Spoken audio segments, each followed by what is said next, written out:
about to hear from Mr. Alite, this is a money fight. This is a fight that has to happen.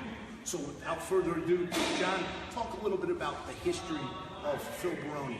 So for the people that don't know, Phil Barone got nicknamed the Badass of New York. So if you don't know who Phil was, he was raised since he's a kid up the block from me.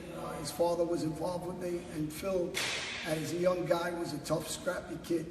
At about 16 years old, for the people that don't know, he lived with me. And Phil got involved in some criminal activity with me, the organization, the Gambino family.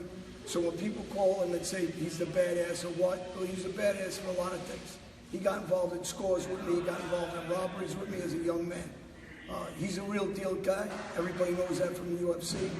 He's out there, he's popular, he's famous, and we're going to let the rest of the world judge for themselves. So we're going to see John Gotti, his father, senior. I'm challenging him to get in a boxing ring with me. I want him to get in the ring, and on that same card, I want Phil Barone to take it to John Gotti, his son.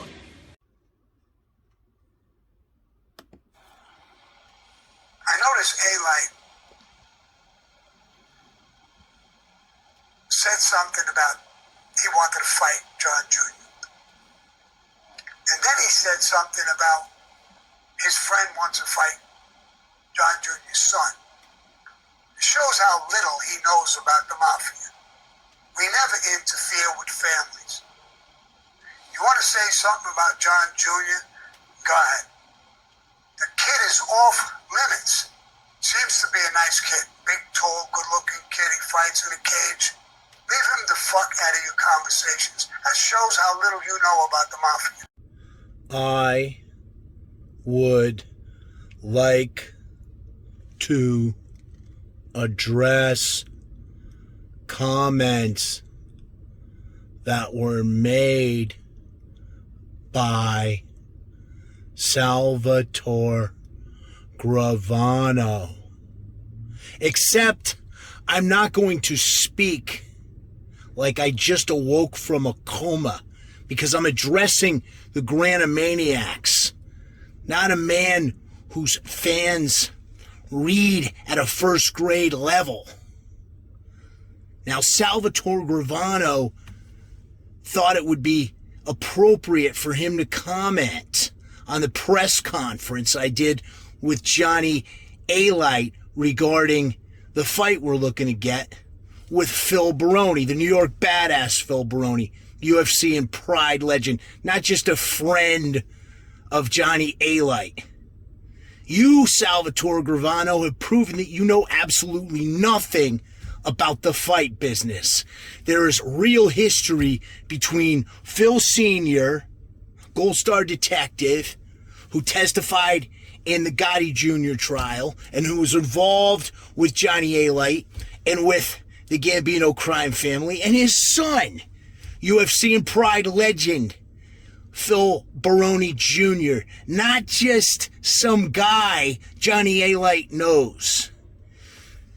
Gotti III is obscure. He's doing nothing with his name. We're trying to put a fight together to make money. That's what the fight business is about, Salvatore. You know nothing about the fight business. And as far as Cosa Nostra, you're as out of that life as I am, as far as you know. This is Bob Carson, and welcome to the first edition of Mob Chats here on Hannibal TV. I gotta tell you, I don't know if Sammy the Bull Gravano is ever going to be able to salvage his reputation after that verbal lambasting by the King of Connecticut, Matthew Granahan. Just a few things here, folks. This is very, very important. Let's not forget, John Gotti III, who is, as you say, Sammy, a legit prospect, a tall, handsome kid, lost a lot of weight, great story, representing the Gotti brand. John Gotti III challenged Phil Barone years ago, okay? This is not us invoking his name. This is a professional MMA fighter, okay? And last time I checked, John Alite is out of the business. John Alite has nothing to do with La Cosa Nostra anymore. Every single day that goes by, it's a disgrace. It's an absolute disgrace that John Gotti III is not in Bellator, he's not in the UFC, he's not in some other organization, because he's being held back by his father John Gotti Jr. and Derek Panza, who's a legit prospect, who's a legit kickboxing champion and trainer, formerly at Belmore Kickboxing Academy. This is a disgrace. It angers me. We're trying to help him. We are trying to help John Gotti III, and you are interfering. You are getting in the way. With all due respect, Mr. Gravano, this has been Mob Chats here on Hannibal TV. My name is Bob Carson.